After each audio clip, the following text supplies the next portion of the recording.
Silahkan. Ya, silahkan Mbak. Silahkan sebutkan nama sama instansinya. Teman kami yang memiliki putra dan dia berulang kali kejang begitu. Ketika diperiksakan di beberapa dokter, diagnosisnya berbeda. Kemudian kebetulan suaminya sekolah di luar negeri Belanda dan putranya dibawa ke sana, kemudian mencoba mencari diagnosis yang lain begitulah. Kira-kira anak saya kenapa begitu. Tetapi di sana tidak dikasih obat, kemudian diberikan pengertian bahwa kejang setelah anak berumur 6 tahun, sebelum anak berumur 6 tahun berulang kali itu tidak apa-apa begitu. Kemudian kasus yang lain ketika seorang teman saya sekolah di sana, dia cukup stres begitu mungkin ya, sehingga dia kemudian merasakan banyak sakit di mana-mana, tapi ketika ke dokter sarannya hanya satu, silahkan istirahat, ambil cuti untuk tidak belajar begitu. Nah, saya membayangkan kok sedikit berbeda penanganannya antara di Indonesia dan di luar negeri begitu. Nah, saya kemudian berpikir apakah memang psikologis masyarakat kita yang kalau tidak dikasih obat kemudian tidak sembuh, atau ketika ke dokter saja ada yang kemudian ketika dokter lihat dokternya aja langsung sembuh begitu, Dok. Kemudian, nah ini mungkin kalau dari dari dunia medis bagaimana atau pertanyaan-pertanyaan saya yang berkelibat gitu. Terima kasih. Baik, ya itu justru merupakan satu bukti ya bahwa kita itu banyak dokter yang masih praktek menurut keyakinan masing-masing ya. Jadi akibatnya ya kalau kita shopping periksa ke beberapa dokter, bisa diagnosisnya bisa berbeda-beda, terapinya bisa berbeda-beda. Justru inilah yang ingin dikurangi dengan praktik berbasis bukti itu ya. Jadi dikatakan bahwa variasi yang terlalu besar dalam praktek kedokteran itu merupakan satu indikasi bahwa kualitasnya masih belum baik. Dan contoh seperti itu tadi itu kalau kita bisa daftarnya tambah panjang ya. Kita tahu bahwa dokter di luar negeri itu tidak mau sembarangan memberikan antibiotik ya, sehingga dulu teman-teman saya banyak yang kalau pulang ke Indonesia itu balik ke Australia itu tidak kok membawa bumbu atau untuk bisa masakan ya, tapi membawa ampicillin ya, amoxicillin, karena kalau sakit terus ngobati sendiri, sebab dokter di sana tidak mau sembarangan mengasih itu ya. Itu kenapa seperti itu mungkin sebabnya banyak ya. Jadi salah satunya tidak hanya karena masalah praktik berbasis bukti, tapi juga mungkin juga pendidikan kedokterannya, mungkin juga sistem pelayanan kesehatannya. Jadi kita tahu bahwa di negara maju itu sistem pelayanan kesehatannya, pembayarannya adalah sudah melalui pihak ketiga ya, jadi pihak asuransi. Dan seperti di Amerika itu ada yang namanya managed care ya, asuransi itu kalau contohnya misalnya tidak perlu di bedah sesar, kok di bedah sesar ya, nanti jasa medisnya penggantiannya itu hanya seharga pertolongan persalinan normal ya. Akibatnya dokter dan rumah sakitnya bisa merugi ya, sehingga perilaku dokter itu sudah bisa sebagian diatur oleh sistem ya. Harus diakui di Indonesia masih belum seperti itu. Oleh karena itu memang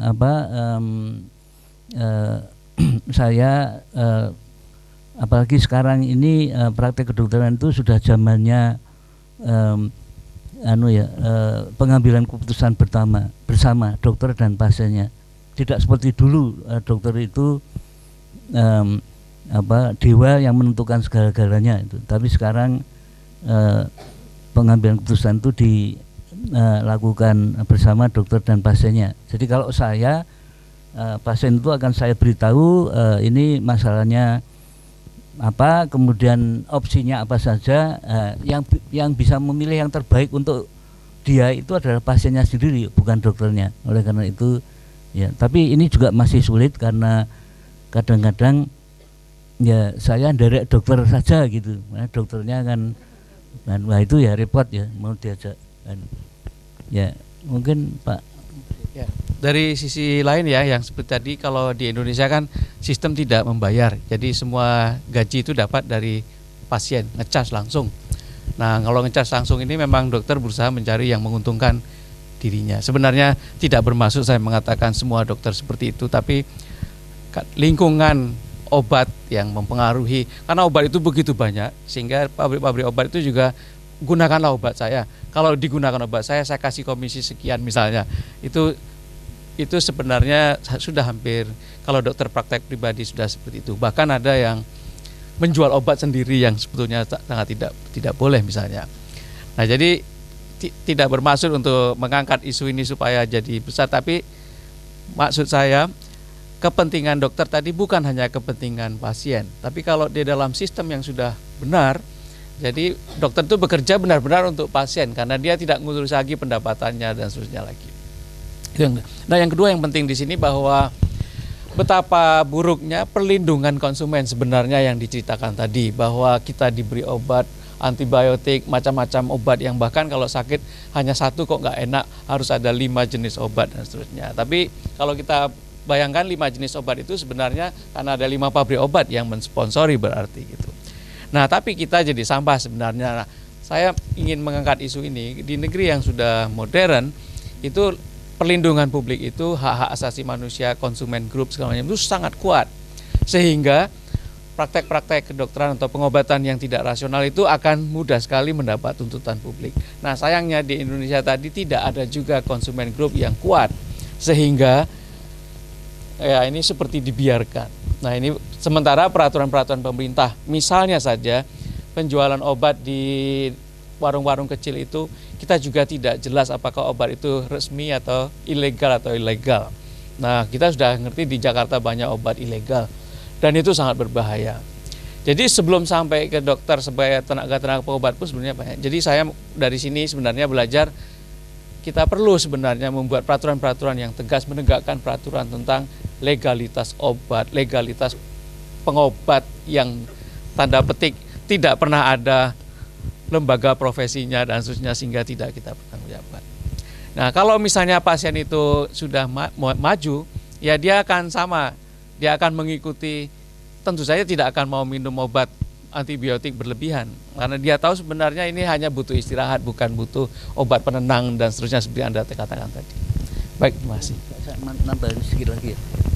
Ya, ini yang menjawab yang dikemukakan tadi ya, yang ada kaitannya dengan evidence based practice. Itu di zaman sekarang itu pasien itu bisa juga mencari evidence sendiri ya. Di web itu banyak sekali, termasuk yang, tapi ya harus hati-hati ya, karena harus mencarinya di sumber yang terpercaya, seperti di Cochrane Library itu di situ ada setelah itu ada ada rangkuman untuk orang awam gitu ya. Jadi kalau kita bisa melihat itu, jadi apakah obat yang diberikan oleh dokter kita itu sudah sesuai dengan evidence yang terbaik dan terbaru atau tidak, itu kita bisa mengecek di sana karena ada itu rangkuman awam itu. Dan saya ingin menekankan bahwa sekarang itu sudah eranya untuk memberdayakan pasien ya. Ya, jadi kalau itu hak pasien untuk bertanya tentang apa yang akan dilakukan oleh dokternya, oleh ya itu, dan mencari sendiri evidence-nya. Jadi jangan sekedar menjadi objek, tapi juga bisa menjadi subjek ya. Jadi itu kan nah, tapi ini saya sadar itu masih susah ya. Dokter Indonesia itu terkenal pelit informasi ya.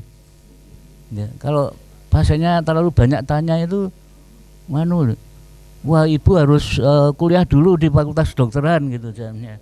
Dokternya situ apa saya gitu kadang-kadang. Sangat menyakitkan. Tapi kalau di negara maju itu sudah berubah ya, tidak seperti itu lagi.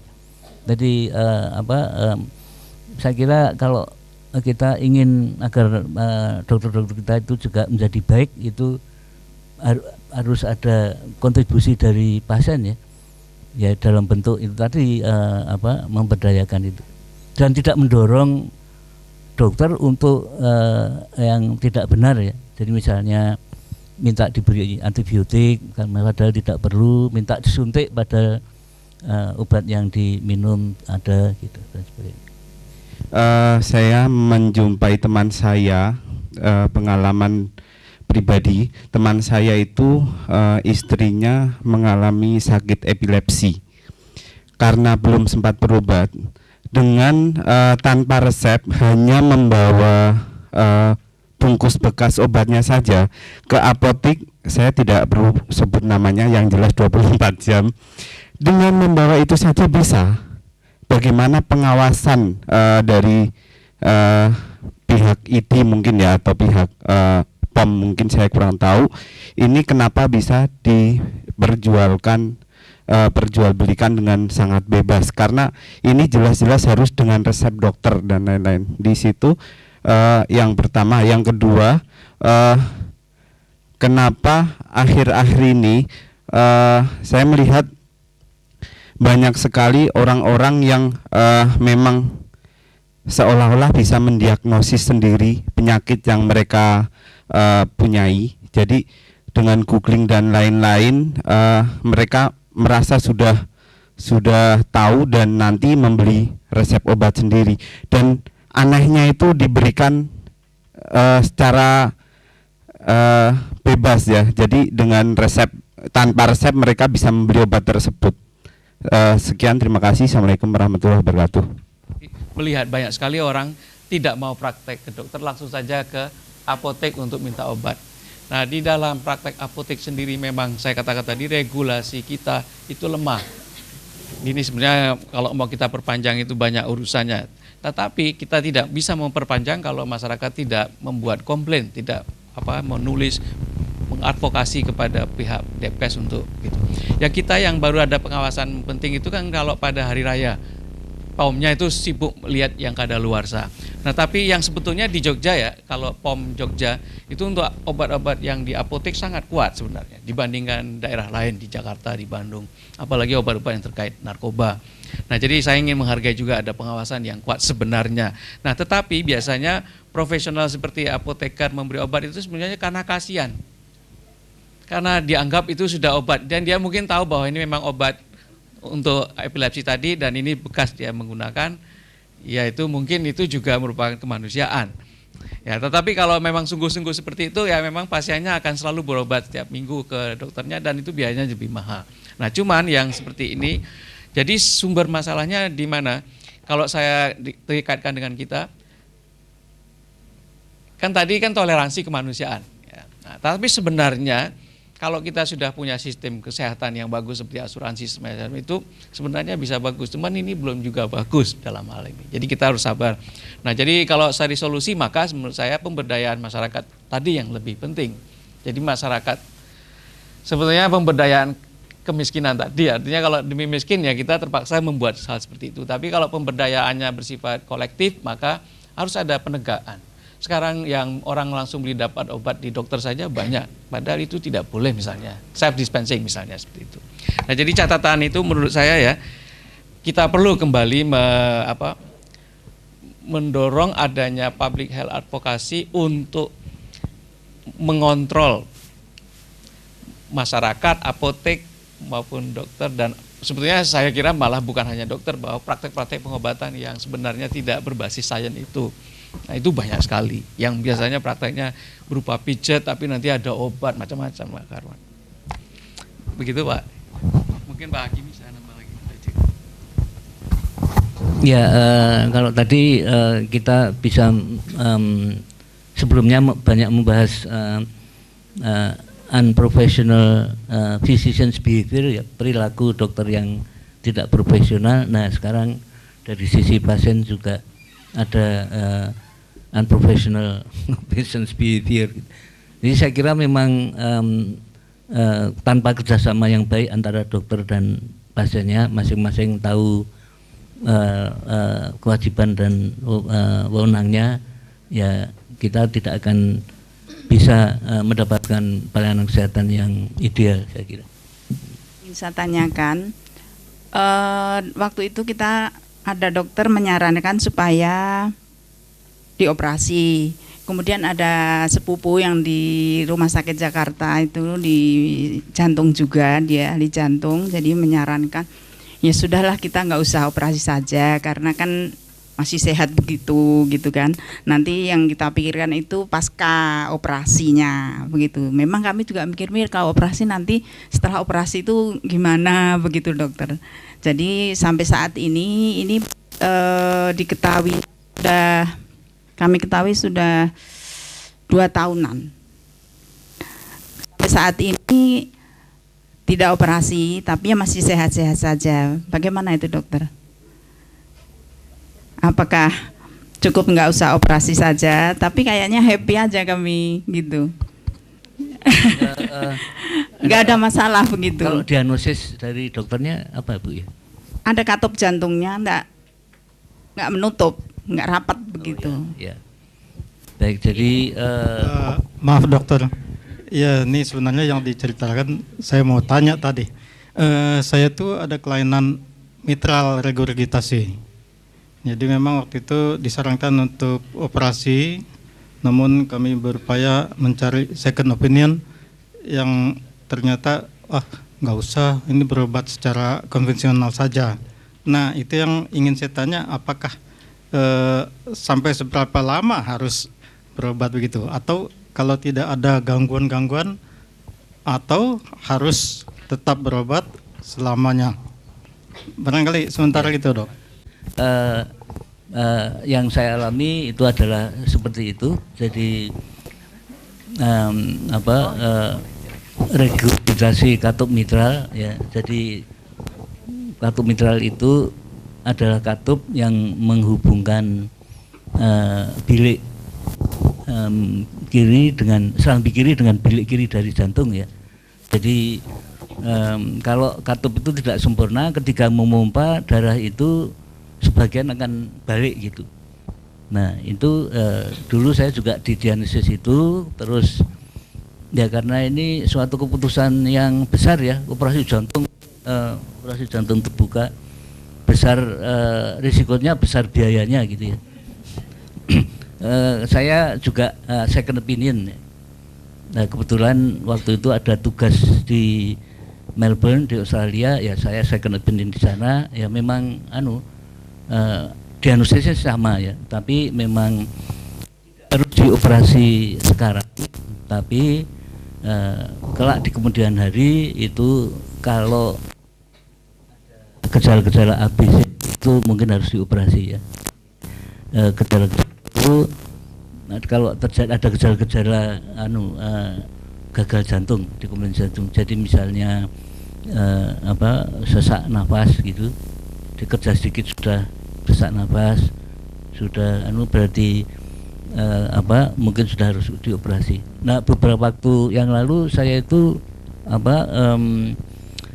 mudah capek, nafsu makan kurang ya, sehingga tidak merasa fit. Saya pikir ini sudah mungkin sudah saatnya untuk dioperasi ya, sehingga saya kemudian operasi dan alhamdulillah operasinya berhasil, sehingga sekarang ya statusnya tidak kalah dengan yang tidak punya kelainan jantung itu, karena ibaratnya mesin itu katupnya kan sudah di oversize ya, jadi sudah seperti mesinnya sudah seperti baru gitu. Ya, jadi itu adalah suatu kebijakan yang sering dilakukan dalam praktek kedokteran, yaitu yang disebut dengan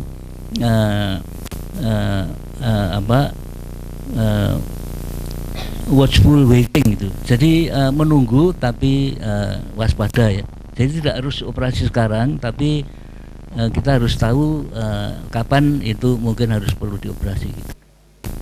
Ya, jadi itu Pak pengalaman saya, mungkin saya bukan ahli jantung tapi pasien jantung itu, jadi saya bisa berbagi. Mungkin Pak. Ya, kalau catatan saya yang seperti ini memang yang jadi sebenarnya yang penting itu bahwa setiap publik itu punya dokter yang dia percaya. Jadi punya dokter keluarga yang dipercaya sampai spesialisnya. Nah, memang yang jadi masalah di Indonesia tadi, kita tidak mudah menemukan orang yang dipercaya itu karena semua dokter kelihatannya sibuk sendiri-sendiri.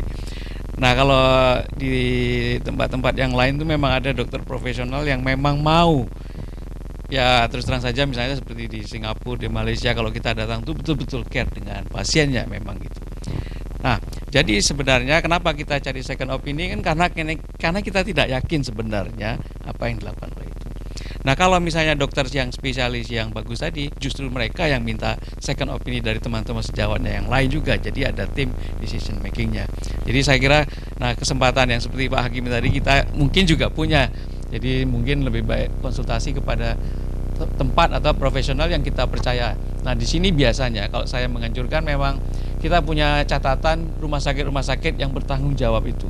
Nah, saya sendiri misalnya mungkin ya kita di sini mungkin tidak konsultasi ke Sarjito meskipun kita di UGM misalnya. Bisa jadi semacam itu. Tapi kita memang mempercayai memang orang yang profesional yang betul-betul tekun dengan membaca jurnal yang lebih banyak sehingga pergi ke tempat lain. Ya, ini kadang-kadang tidak salah juga orang pergi ke Malaysia, Singapura karena mereka memang lebih update dalam hal ini gitu.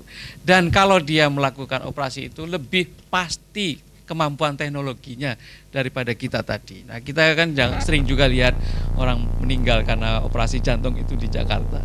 Jadi rasa-rasanya kepercayaan masyarakat kepada rumah sakit itu juga penting. Nah, ini saya kira harus ada punya keyakinan dan tidak usah ragu-ragu lagi sekarang untuk konsultasi di tingkat internasional karena perjalanan murah toh ke Singapura, ke Malaysia pakai Air Asia sampai di mana-mana.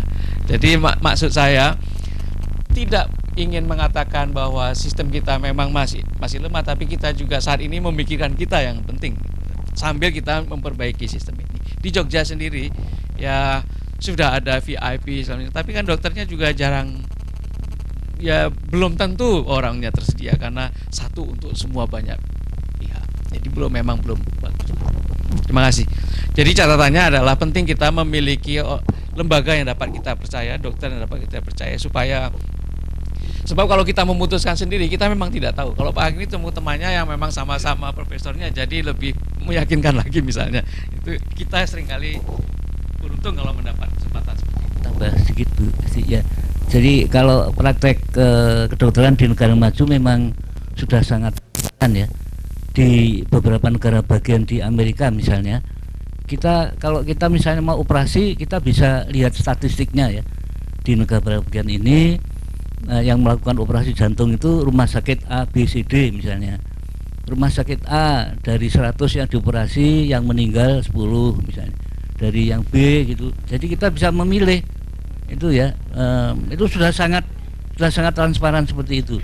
Ya. Jadi tapi ya berarti rumah sakit itu akuntabel ya, bisa membangun kepercayaan itu. Ada pengobatan Sinse kan dok, ini bukan kami ya. Sinse sama refleksi itu gimana dokter, itu dilihat dari kacamata medis gitu? Memang juga sudah diterima di praktek barat ya, tetapi kita tidak bisa menuntut mereka juga harus evidence based seperti praktek kedokteran barat. Tapi saya kira yang penting adalah asal aman saja, tidak apa-apa sebagai upaya tambahan ya. Tapi yang memang problem dari pengobatan yang tidak berbasis evidence tadi memang masalah dosis itu tidak jelas gitu. Misalnya kalau Sinse yang tanpa obat mungkin enggak masalah yang fisik ya, artinya yang akupunktur pun mungkin tidak terlalu masalah. Tetapi kan sebenarnya setiap penyakit itu wujud dari akibatnya kan macam-macam, rasa sakit, tapi rasa sakitnya hilang tapi di jantungnya tetap tidak berubah, misalnya itu yang kita Oleh karena itu memang itu complementary maksudnya tadi. Tapi saya sendiri menganjurkan bahwa kita juga harus tahu jika Singse itu memberi obat apa, ini obatnya jelas, lihat di Google apa benar obat ini berisi itu.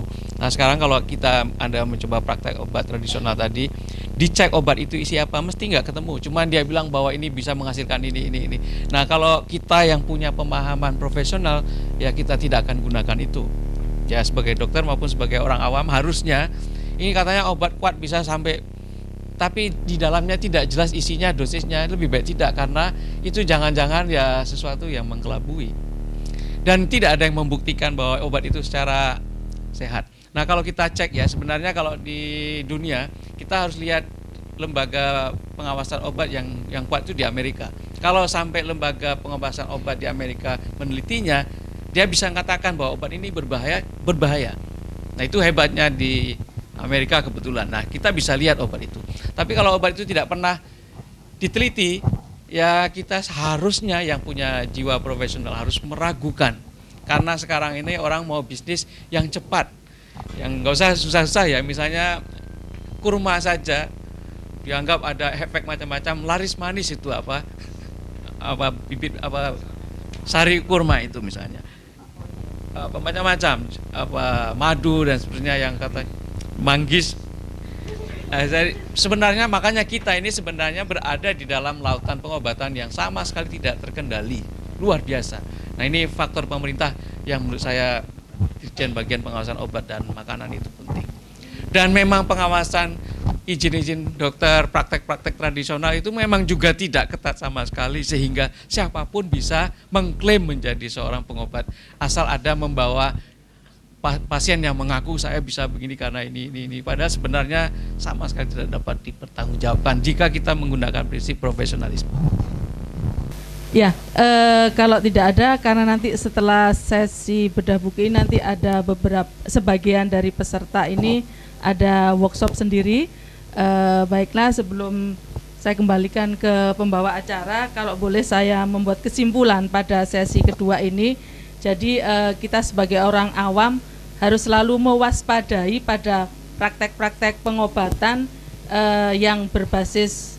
Jadi kita harus mewaspadai pada praktek-praktek pengobatan yang tidak berbasis pada keilmuan. Seperti itu. Selain itu juga kita sebagai orang awam juga bisa mencari evidence sendiri. Jadi dengan cara searching dengan berbagai fasilitas yang sudah tersedia di internet, tapi dengan catatan semua harus ada bukti-bukti yang otentik seperti itu. Baik, terima kasih. Kita berikan aplaus pada narasumber kita dan pembahas kita. Terima kasih saya ucapkan pada Prof. Hakimi dan Dr. Mubasir. Untuk selanjutnya saya kembalikan ke pembawa acara. Acara bedah buku kali ini, sebelumnya kami akan memberikan souvenir.